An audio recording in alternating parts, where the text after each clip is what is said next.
Since I reviewed their custom Xbox offering in October 18th of 21, almost 2 years ago, AIM has revised a couple of complaints I had with their original design, as well as introducing new features in the builder that should have been there all along, although I will say their Xbox controllers are unfortunately still treated like second-class citizens compared to their PS5 DualSense controllers, as there are several features that I advise popping for in the builder that are not available on Xbox controllers. Furthermore than that, they are very limited in cosmetic customization, things like face plates and grips, in comparison to the PS5 counterparts. And one of the biggest key features that everyone's up in arms about, it's become more of a market buzzword than anything. I'm still going to make that in-depth video I've been promising, comparing potentiometer to Hall effect thumbstick modules side by side, taking them apart so we can examine the internals. How do they work? I'll explain the science behind it, the pros and cons of both, because there is both. But those anti-stick drift magnetic Hall effect thumbstick modules, which are actually drift resistant, a lot less likely to get stick drift for you, those are only available on the PS5 DualSense controllers, not on Xbox. Having said that, I did make a little written community post on the socials to tease some of the changes that I really do like, and all in all, this is the best Xbox controller that AIM has ever offered, as it is their V3 or third version or iteration of the rear paddle design, which is now finally remappable. But the process to remap it, as I'm massaging my temples clockwise and then counterclockwise because I'm that stressed out, is supremely frustrating. Let's get it. Welcome aboard, Stallion or Stallionette. Over 200 gamepads tested, not letting off the throttle. Controller looking like a model. Reviews go down smooth. Pass me the bottle. I got paddles. Back to the lobby with a waddle. Gaming news, gear reviews, more controllers than you can use. A man of many faces, recording by the Smokin' Aces. I wasn't born the controller captain. It was you bucking Broncos that made it happen.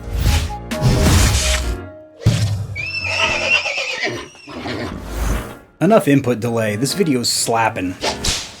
A quick disclaimer for my audience, the Stallions and Stallionettes: this controller was sent for review, but this is going to be an honest, comprehensive review. I haven't been paid or told to say anything about it. AIM doesn't get an early preview. Thoughts of this video are 100% my own. So if there's any cons, shortcomings, or areas of improvement, you're gonna hear about it. So these companies make better products over time. So a quick little foreword, I wanna get it out of the way that I have already reviewed an AIM Xbox controller, October 18th. That review is going to be linked in the description below. I do advise checking that out first, although you don't have to. It's not like if you watch this review, you're going to be completely dumbfounded. Is he holding a controller right now, or is this a headset review? It's not like you need that 101 preparatory class in order to pass the course that you're now sitting for, but it's just something if you kind of wanted to round out the semester and get a couple of credits under your belt, then you should check out the previous class because the instructor was a little bit sillier 2 years ago. But the main reason that you might want to check out that review of the previous Xbox controller is to see the progress in 2 years over there at AIM, as they did add a bunch of features to their Xbox controllers. But unfortunately, tone of this video, too little too late, because their PS5 controllers still have so much more love feature wise. Over here on the AIM website, you're going to see them plug in, hey, come back to me, girlfriend, I ain't done with you yet. They do now have a remap chip for their, what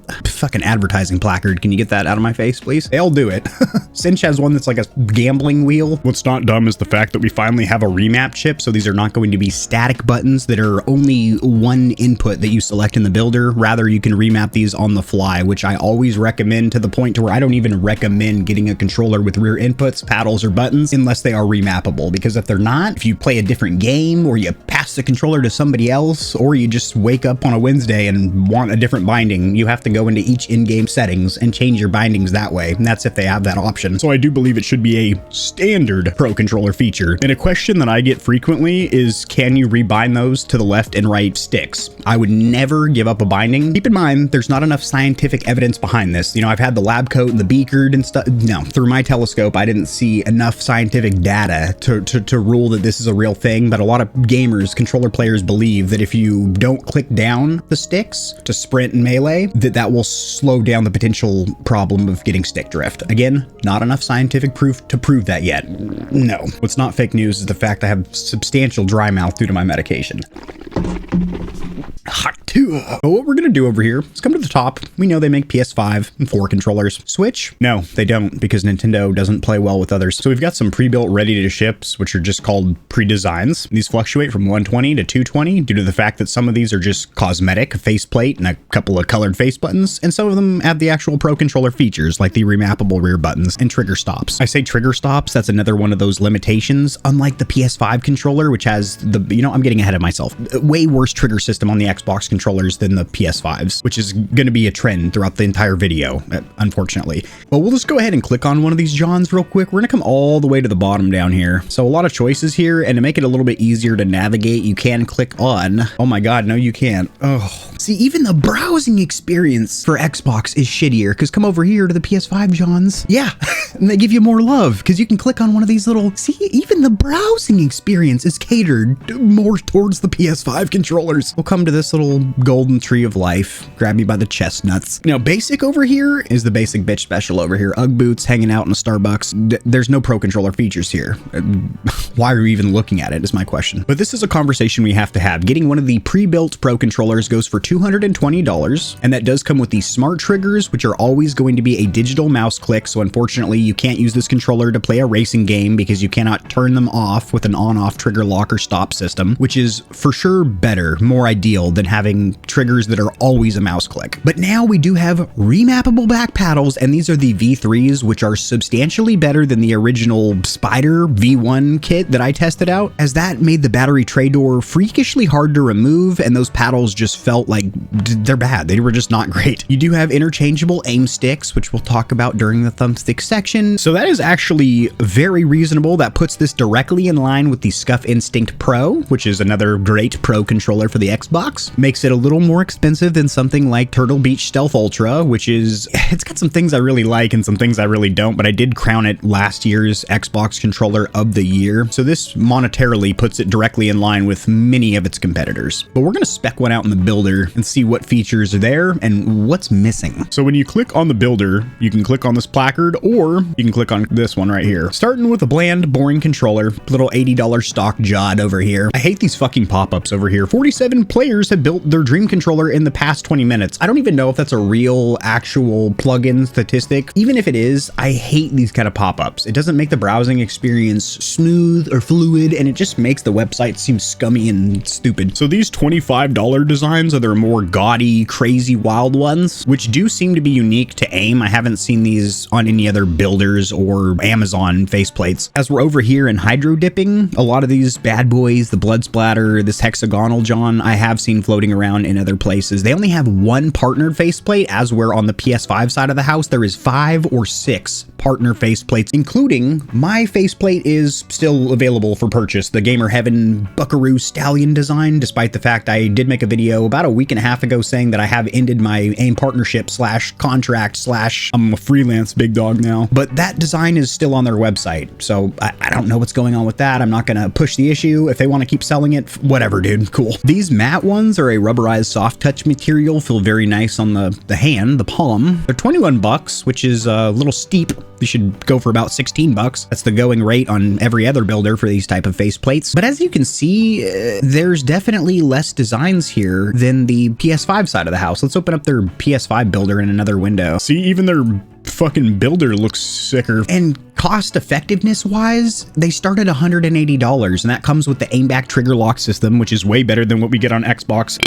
The way you remap the, excuse me, something's backing up on me. I don't know what it is. The way that you remap the rear paddles is so much more fluid and smooth, and there's so many more features, not just customization, as you can see, a shitload more cosmetic options, but actual more features like the digital buttons. Where are they on the Xbox controller? Where's the Hall Effect thumbstick modules? Where's the anti-friction rings? Where's the trigger lock system? Appears to be more custom designs on the PS5 side of the house, and these are snap plates, which means they are magnetized and they pop off, and you can change up the look of your controller without having to buy a brand new $300 Pro controller. Xbox doesn't have that feature, and I don't understand it because it would actually be simpler to have snappable, swappable, flip-floppable snap plates on the Xbox controller, considering it's only one piece. It's a faceplate, as where the DualSense, it's 3. It's the touchpad and 2 palm grips. So AIM is clearly putting more time and energy, effort into their PS5 controllers. Makes sense. They probably sell more of those. But we'll pick one of these here figgity faceplates. Also, are you fucking kidding me? Oh my god. So about a year ago, I made a showcase of the new builder showing how it was revamped, easier to navigate because you have this horizontal bar, and then you also have this little cheat sheet where you can click on the clipboard and jump to exactly whatever component you want that's not here on Xbox. It's still the old school builder that they've been using for 5 years or so, since last generation controllers. Wow. So even the process of buying a controller from AIM isn't as fluid and smooth on the Xbox side of the house. Missing some more options here with the face or action buttons, as there is no bullet buttons, which are available in a goldish, brassis, bronze, or silver, which I have on my first DualSense controller from AIM. You don't have those here, but luckily these aren't super expensive for the solid color buttons. It's $7 for a set. Keep in mind, these are the ugliest custom face buttons though, as they are one solid color. They don't have the actual lettering, which I don't think looks very OEM, professional, or classy to not have the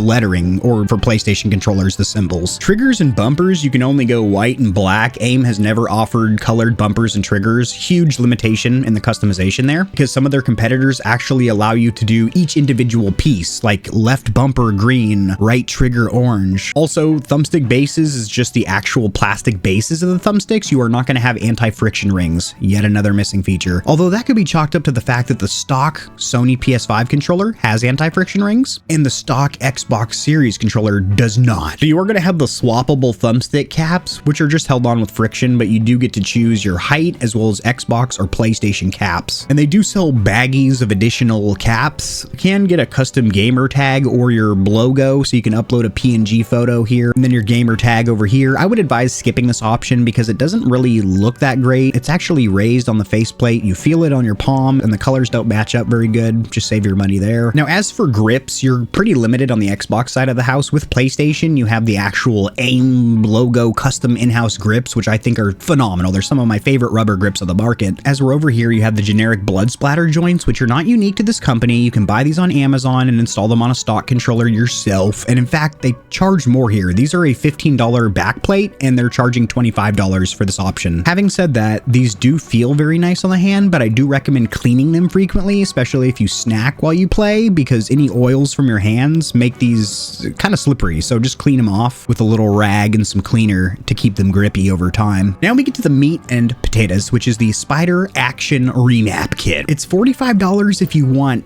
static buttons, which nobody in their right mind, no gamer with a pulse, should buy. $45 option. Go ahead and double that, almost $80 for a remap chip. And I think they lowered the price because it actually did used to be double. I think it was $90. Now it's $80. Smart triggers. Again, this is not an on-off trigger lock system, which would be ideal. It is always going to be a mouse click, 1mm squeeze. You can remove the vibration motors for free, which will save you 50 grams of weight and a little bit of battery life, and you can throw in a charging cable for $10. So here's where things differ quite a goddamn bit as well. I have slathered on pretty much every option on here other than the, you know what, we'll do it for the hell of it. There we go. Every option. This is the flagship highest end controller with every option in the builder you can spec on. Just under $300. As we're on the PS5 side of the house, it's just under $5. It's at $494 currently. So a lot more expensive, but that they have a lot more features that you have the choice, the option of adding in the builder. Although that does get really expensive on the PS5 side of the house, which kind of brings me into their promotion this month, which is different than any one they've done in the past, which is a one price fits all. So if you spec out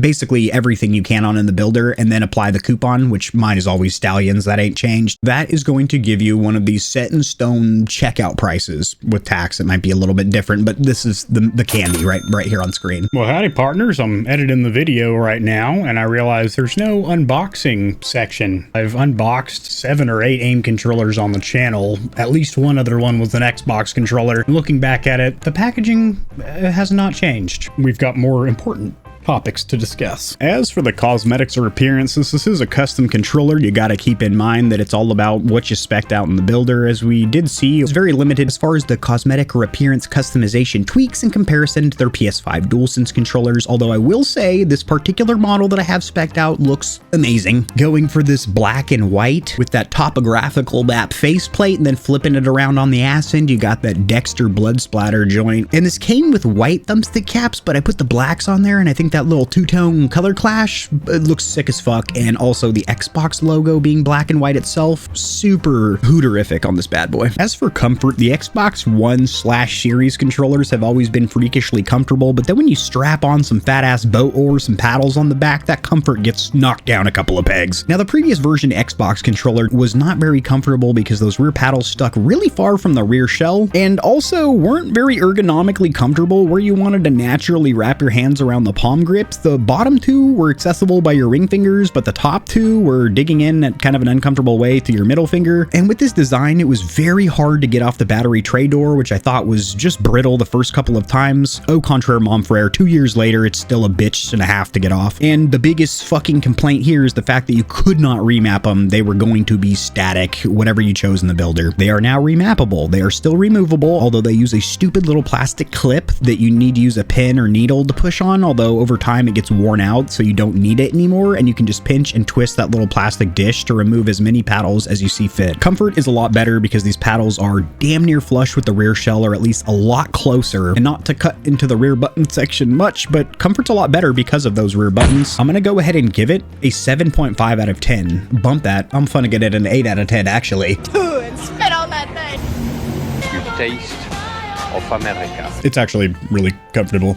I rested on my shoulder like an RPG. As for the build quality, this particular AIM model came buttoned down quite nicely, although with all custom controller companies, you really have to check things like panel gaps, the accessory buttons, the Xbox or PlayStation home button, because during the customization and then reassembly process, some of these get kind of janked up to where they're harder to press in, or you have to push them really far into the front shell, or there's some kind of weird panel gap, or the 3.5mm headphone jack's just ever so slightly woppy jawed. And AIM is not perfect in this regard, although I will rate them near the top, as I have put hands on at this point probably 20 AIM controllers for myself and then friends and family, and inspecting the ever-living shit out of them with a macro lens as well as my own corneas, they don't seem to ever come janked up. It does seem as if at least one human being is doing their job on the assembly line testing everything, and maybe even a second coworker for a sanity check / QC stamp of approval before it gets shipped to your door. Point is, AIM controllers have always felt pretty damn buttoned down in the custom controller world. I haven't had any complaints there, and they do have that limited lifetime warranty, which I'm going to plug the little blurb for their warranty, the limitations of that, because it is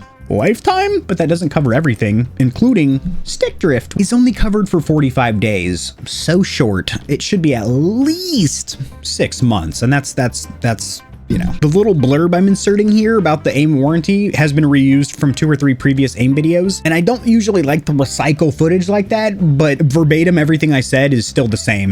Their policies haven't changed or anything. I do want to touch on their warranty because it is good, really good, and then also not so good. So it is the only custom controller company that I know that offers a lifetime warranty, and that does cover a lot of parts or components, including the paint. So if your palm is wearing off the paint job, the hydro dipping graphics, you can get that replaced. The controller buttons, that's huge, because if you get the digital buttons, those do have a tap life cycle and should be a lot more durable for you. But if you get the membrane bad boys, the stalkers, and those get jammed in for you and you don't really want to take apart your controller and fix it, which I advise you don't, and AIM also does advise you don't, you can get that fixed here. Smart triggers, so those are the clicky digital mouse-like click triggers. Love them and recommend them. Bumpers to match, those are both replaced. The paddles are going to be the plastic swappable pieces in case you snap one of those bad boys. The bases are going to be the spider kit in the back where you remap everything. Now the actual controller motherboard, so I guess the stock controller's PCB, the printed circuit board, and then stick drift, so the modules themselves, are only covered for 45 days, which I don't like, because with these other controller companies that offer a really short warranty, like 6 months, super short, that covers everything. So if you get stick drift, that's covered for 6 months. As we're here, that's only covered for a month and a half, which is very, very short. Lifetime on all these other parts and components, but a month and a half for stick drift. As for the D-pad and facer action buttons, a little bit sad to report that these are going to be membrane, so there's a rubber plunger mechanism underneath that front faceplate, which does not have a tap life cycle. Also, those face buttons, they travel really far into the front faceplate. Pushing, boom, actuated a button that has potential of getting stuck in and not popping back out. AIM has some of the best digital or mechanical buttons available for their PS5 DualSense. It's $40 for the D-pad and facer action buttons that gives you a tap life cycle of 10 million clicks. press, and a press that is supremely short. They say a millimeter, but it feels like less than that. They feel super taut and secure. The D-pad is 4 individual pieces instead of one squishy bit, and they're not loud at all. In fact, for mechanical buttons, they're some of the quietest. So I always recommend popping for those in the builder with a PS5 controller, but since you can't on the Xbox side of the house, you're basically pressing what feels like stock face buttons and D-pad on a custom $250 controller. Doesn't feel right, does it? As for the accessory button suite, I did mention earlier during the build quality section that all custom controller companies have an issue with this, where either the pause or select or Xbox button is too loose or too hard, and this is no different. With this controller, you have to push in the Xbox controller way further than a stock controller, and also with a lot more force or pressure. Other than that, everything else is secure, taut, and there's not really anything to report here in the accessory button suite, because unlike a third-party, super third-party Pro controller that starts with its own unique shape and shell design, this doesn't have any special buttons for turbo and macro or an onboard screen or any additional features like that. As for the thumbsticks or analog sticks, unfortunately, they are not magnetic Hall effect thumbstick modules. They are potentiometer, much more likely to get stick drift on you, although there are a lot of pros to potentiometer thumbsticks, which will be covered in depth during that upcoming, I know I've been saying this for a while, but you've got to stick with me. You've got to believe that I'm not lying directly to your face. When I say these videos are coming, they really are. For example, I was saying there's going to be a best PS5 controller comparison video of all the models on the market. And guess what? Patiently held your breath. You did not suffocate. 2 years later, that review was timely delivered. This has potentiometers. I have a really good track record personally of not getting stick drift.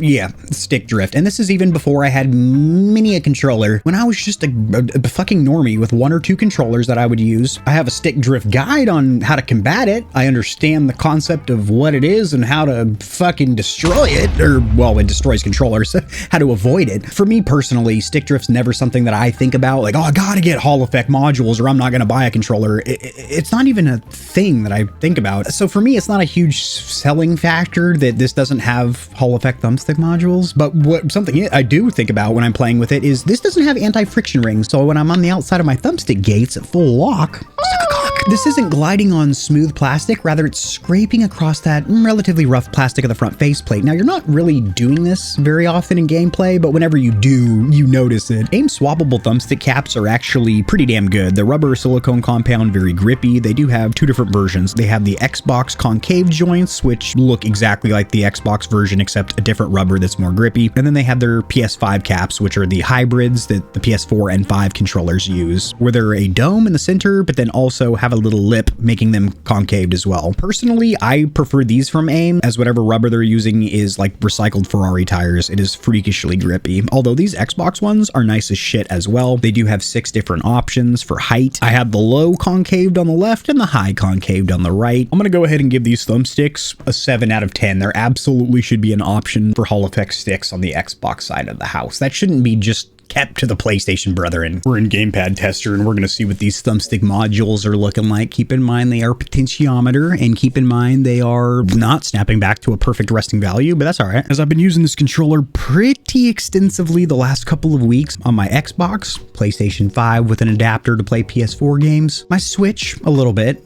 console I play the least for sure, and then PC as well, and I've noticed no type of stick drift out of the box. Although as we can see, that dot is wandering out of that crosshair a little bit, so definitely want to keep an eye on that. But very responsive, no weird inner or outer dead zone baked in. Let's take a look at the circularity test. Typical of potentiometer thumbstick modules, which are generally between the 10 and 16% average error rate, and that's if they are the circular bad boys. If they are designed to be a square, they could be a little bit higher, at which case you'd be looking for evenness. Are they the same over here as they are over here? And the answer would be, yeah, these are pretty damn even. No issue with these thumbsticks. As for Windows specific touchpad controls, being able to swipe through Windows functions or having gyro motion aiming, this doesn't do any of that because it's an Xbox controller, not a PlayStation controller. If you want a comparison of stock Sony versus stock Microsoft controllers, who does it right in 2024, check the description below because there is a full comparison between the lot. As far as bumpers and triggers, cosmetically, we saw that they can only come in white and black, which is savagely limited. Also, that's linked up between the entire set of all 4 buttons, as where some competitors let you get a left bumper one color, a right trigger another color. The bumpers are are completely stock. These aren't mechanical mouse clicks, which other builders, almost all other custom controller companies, do have an option for mechanical digital bumpers. But I do like the smart triggers. There is no take up, dead end, or slop. It's just a nice crisp wall of resistance that takes a good amount of strength to break through, then a nice tactile click to let you know, I just actuated that. They are just a pinch louder than I'd like, but not offensive. Peep this game. Technically, my other mic that I usually use at the desk would be better for what I just did there, because this mic has a bunch of, processing on it and stuff, compressors and shit.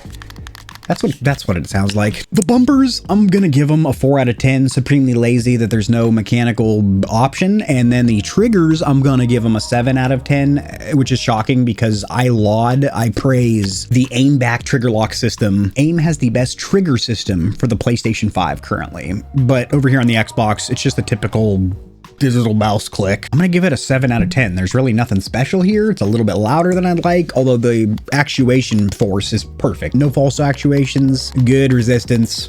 Do like that. The rear paddles have to be one of the biggest upgrades from the original Xbox controller from AIM. If they had a V2 version, I skipped directly over that, which I'm glad, because the V2 paddles for the PS5, which I'm sure were pretty much the same on Xbox, were horrible, atrocious, the worst design from AIM. The original Spider, pretty good, but didn't work out great on the Xbox due to the shape, the dimensions of the shell. The V3 over here is buttercream. It is much more comfortable. As you can see, these are flush with the rear shell, or at least almost flush, as close as you can get for paddles. Keep in mind, buttons you can get completely flush because they are drilled directly into the palm grips. But my 3 gripes or complaints from the previous paddle design have been fixed. The fact the battery tray door was fucking hard to get off, now it just pops off normally. In fact, it's pretty easy because you can grab the little aim dish in the middle and use that for leverage. Second one being that they weren't remappable. That was unexcusable that went on for as long as it did, but they are now remappable. Kind of expensive though, 80 bucks. And the last one was that they weren't ergonomically comfortable, and the top 2 buttons weren't really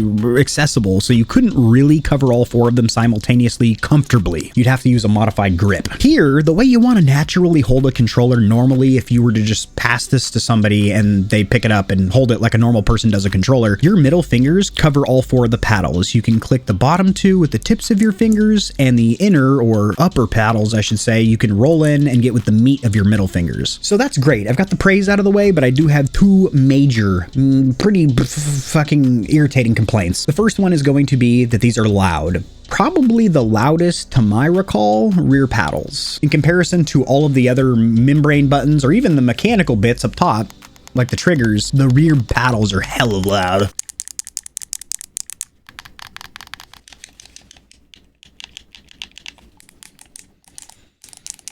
It's also a different type of sound. It's more of a high-pitched, clacky frequency. So they're really loud. They always have been, and that hasn't changed. I really hope that AIM finds a way to dampen their actuators to where it's a little bit quieter. There's actually a quiet switch option from 2 of its competitors, Battle Beaver and... God, who's the other one? Can't think of it. Another builder does offer the option for quiet switches, which it says is great for streamers that might be picking up clicks through their headset, and it'd be cool if AIM had a similar option. But the biggest complaint here is unfortunately one of the biggest pieces of praise, the fact that it now has a remapped chip. But guess what? There is no instructions in the box, no physical placard as to how to remap them. There's no software or digital instruction on their website. There is a remap video tutorial for their PS4 DualShock and their PS5 DualSense, but nothing for the Xbox controller. And the only way that I was able to figure out how to bind these was to reach out to my representative via Discord. But most of you don't have an AIM representative, so you'd be screwed. But you have this video now, so you can uncork the wine bottle from your bottom hole, because Big Daddy K is gonna, I've never called myself that before, and it'll never happen again. The Capitan is gonna show you how to do it right now. The problem with rebinding these rear buttons is twofold. The first one, and the biggest one, is the fact that the indicator light that shows you you're in remapping mode is pretty much invisible to the human eye. You have to stare through the Xbox home button and see that it has turned red, which on camera shows up even less visible. But basically there's a little red LED light that glows behind the white Xbox button, and by staring as hard as you possibly can, you can tell that you are in remapping mode. The second problem is that it has a mind of its own. I swear, sometimes I think these toys have a mind of their own. Sometimes these paddles will just come unbound. And furthermore, I had an issue where all 4 of the paddles became bound to left trigger. So when I would hit them, it would just be aiming down sights. I didn't know if I was stuck in a half-assed remap mode where I wasn't in full-blown playable mode, but also not in remapping mode. I was stuck in a purgatory remap mode or what, but that really frustrated the shit out of me. The next one I found, and I haven't really experienced this with any other controllers, is that a lot of games did not allow me to bind within game. I had to be on the Xbox home button or on the PC side of the house, just sitting in my launcher on Steam, because as soon as you're in game, it goes kooky mode and basically blocks you from remapping the rear paddles. But this only happens some of the time, which is super weird because I was able to bind in game a few times, but then not a couple of other times. So it's almost like this remap chip has a little mind of its own. Mind of their own. So while it's awesome that you can finally remap Xbox controllers from AIM, I do crave an easier way to tell if you are on remapping mode, like a little LED light on the back. On the PlayStation side of the house, it's really easy because the LED lights around the touchpad become red, which is very obvious. And I really do hope that whatever wonky, quirky, frustrating issues I was having in game and then also trying to bind were just specific to me, and that's not happening to all Xbox remappable units. Having said that, when they do work, these are freaking awesome, and this has definitely become one of my go-to Xbox controllers since I received it. Previously, I've been using the Turtle Beach Stealth Ultra a bunch, and this has been tickling me a lot better. We are cloaked in the darkness of RGB not to set the mood, but so I can show you how to remap the rear paddles. This is probably the most beneficial part of this entire video because as of making this video, this is your only source for learning how to remap these rear buttons. So what you're going to do is gaze into the Eye of Sauron, which is this Xbox logo. You're going to hold down the share button for 3 seconds and you are going to potentially see, it's so hard to see, but there's actually a red LED light underneath the Xbox home button. Yeah, you can see it. Now you're going to hold down whatever paddle you want to rebind in combination with whatever you want it linked to in the front. So I want this A button to this bottom paddle. So I'm going to hold them down simultaneously, checking that I'm still in remapping mode. That red button is going to flash. Very hard to see, but it did flash in there. Now, if it doesn't flash, as I didn't see it flash there, it means that button was already bound to that. Repeat the process for the remaining paddles and then hold down the share button for another 3 seconds to exit remapping mode. It's actually less than 3 seconds. It's more like 1 or 2 holding it down, which really sucks because that is another complaint. It gets thrown into remapping mode incredibly easy. Think about it. Holding down the share button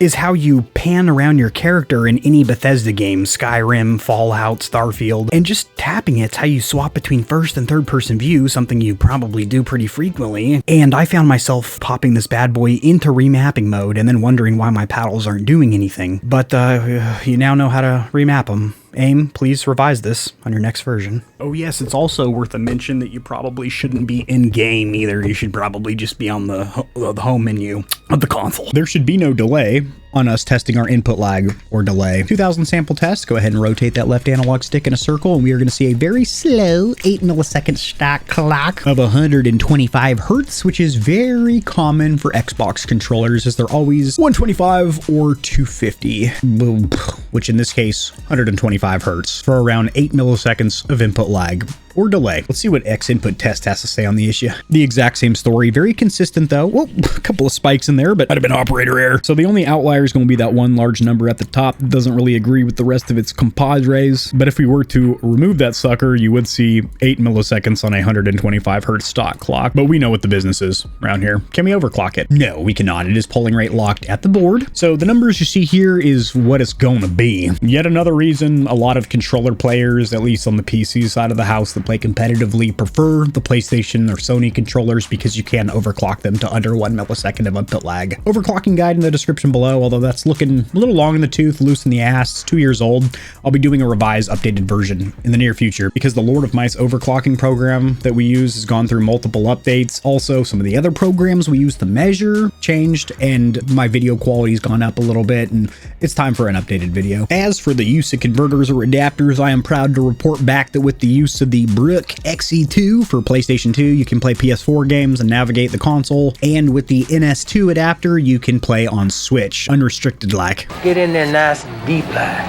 I stumbled over here to the Meet Our Partners section, which is under More and then Partners, because I wanted to see if they actually removed my profile like I, requested. The entire section's been obliterated into the Shadow Realm, which I'm assuming they're finally actually doing the revisions or changes that they've been claiming that they were gonna do to their partner corner, which they were saying they were gonna do for about a little over 2 years. How I know it was that long is because my profile still said I was active duty military, which I've been out for like 2.5 years now. You can see I have facial hair now. You can't have that in the military unless you get a no shaved shit. I'm not gonna say me quitting, turning in my badge and gun was what implored them to maybe revisit their partner section, but might have helped for the people that are staying partners. I'm sure it will be fun for the people that are going. I unfortunately can't go. I don't have this monkey suit. Side point, AIM could do so much more with this outlet section. It's supposed to be unique products that aren't going to be in production ever again. So drops of yesteryear, limited edition faceplates that you can't revisit. You might be able to find them over here in the outlet, but these are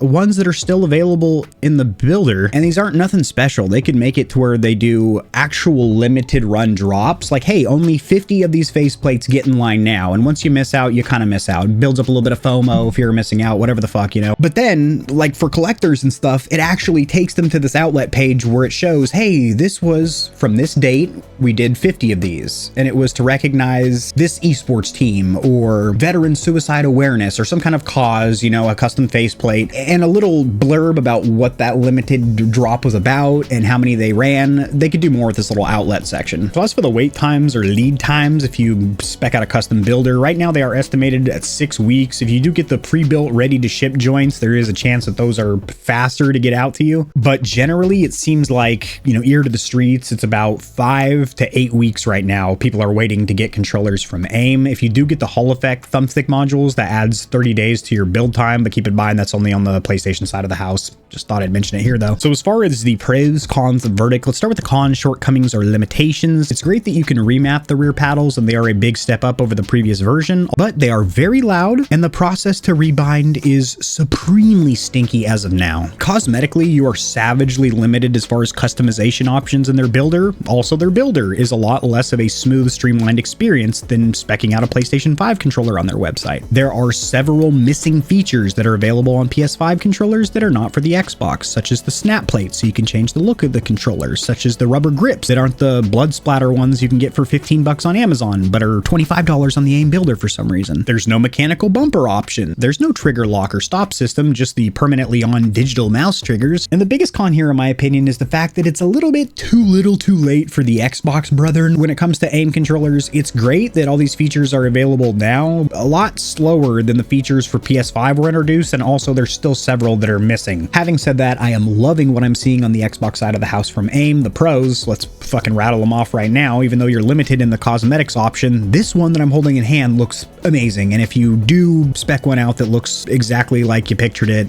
it can look fucking sick. It wasn't very articulate, but yeah, look at the damn thing. The swappable AIM sticks, I've been a big fan of. They're just held on with friction, but the rubber silicone compound they use, hella grippy, saves you some money on KontrolFreeks. The V3 paddles, you can now rebind them. They are still removable, and they are way more comfortable than the old joints. You do have a limited lifetime warranty with AIM, which covers a lot, although not stick drift. That's only covered for 45 days, and there is no Hall Effect thumbstick module option for Xbox controllers yet, although I do believe that's in the pipe, in the hopper, in the works over there at AIM. So having said that, how is it all boiled down?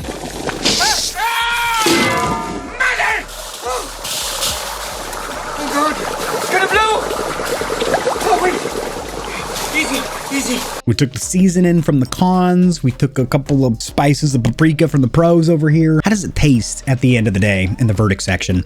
If you're somebody that doesn't really, hasn't been touched by stick drift personally in their life, and you don't really give a shit about Hall Effect thumbstick modules, and at around the $200 to $220 mark, this competes directly with the scuffed Instinct, the Microsoft Elite 2, which is quite a bit cheaper at about $160. I do believe this is a solid Xbox offering to where I have all the competitors for this bad boy, but I have been consistently grabbing this the last 2 weeks since I've had it, whether that's because it's new to me and I'm liking that new feeling, or if it's just the fact that AIM has finally made paddles that are usable and fun to use on the Xbox. This has been an absolute dream for me. This has been supremely enjoyable for me thus far. I will keep you apprised if anything happens, anything good, anything bad. You'll get a long-term follow-up ownership reliability review coming down the road. This is linked in the description below, not my right hand, but AIM controllers alongside an exclusive discount for my audience, which changes month to month. This month it is that one size fits all, to where you can spec on every option in the builder and it's going to be one set in stone price. Very interesting promotion that I've never seen from AIM, and I don't know if they'll do this again. Drop in the comments section below what you thought of this controller review, and I will see you stallions and stallionettes tomorrow as you ravage that comment section and have your way with it. Peace. If you enjoyed the video, liking it helps it to get seen by more gamers, so this information will reach and assist them as well. Much like the back of the TV, I've got plugs for all of my socials down there in the description below. And your wallet will greatly thank you if you check the description, because there are exclusive discounts on a ton of products, including controllers, KontrolFreeks, keyboards, mouse pads, clothes, and energy drinks. And keep in mind that you, the viewer, keep this channel running. The more stallions and stallionettes trotting around the stable, the better, so mollywop that subscribe button like it owes you money, and we'll have the same amount of fun tomorrow.